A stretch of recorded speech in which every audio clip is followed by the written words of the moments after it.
I think the heat of the speeches is directly proportionate to the lack thereof in the atmosphere here. So I'm not even going to try to equal those fine, fine words. But, you know, there are a couple of things that I think are worth mentioning here.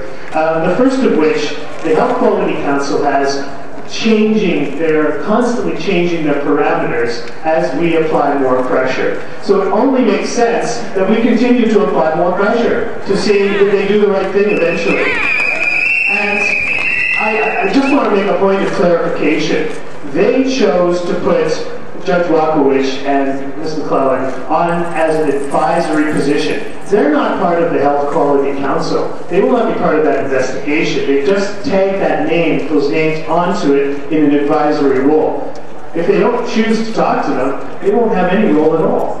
And that's the essence of how a Minister's Advisory Committee works. Correct me if I'm wrong here, Hugh. But it's at the pleasure of the minister who sets it out in the first place. And if it's his pleasure to close the book on any testimony or information, then so be it. That's the way, that's all we get, is the little scraps in between. So he can promise till he's blue in the face that this is, oh, it's just like a public inquiry. Public? Well, why don't we just have a public inquiry then, Mr. Gwozdeski, and get on with it, trying to just create a facsimile, some clarification, some sort of public relations, window dressing, put some paint on that old car and try to sell it back to the Albertans. I don't think so. I don't think so. So, perhaps mercifully, we've come to the end of our little demonstration here today.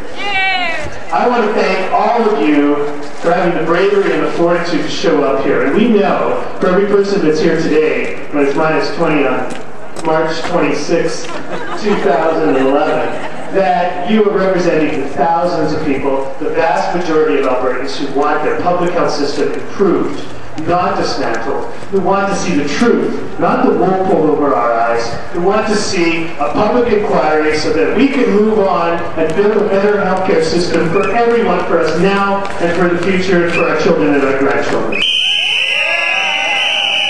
Anybody who compromises that position is in our way. They're staying in the way, and I'm sorry, the Health Quality Council can do all kinds of good work, and good for them, but they're not going to get to the bottom of why we've had a capacity problem in our public health system here for years and years. Who is making those decisions? We want the information. We want to subpoena witnesses. We want to gather evidence. We want to be able to have search and seizure, and at the end of the day, we want a fully independent report that comes out without any of the editing that goes on here in the legislature.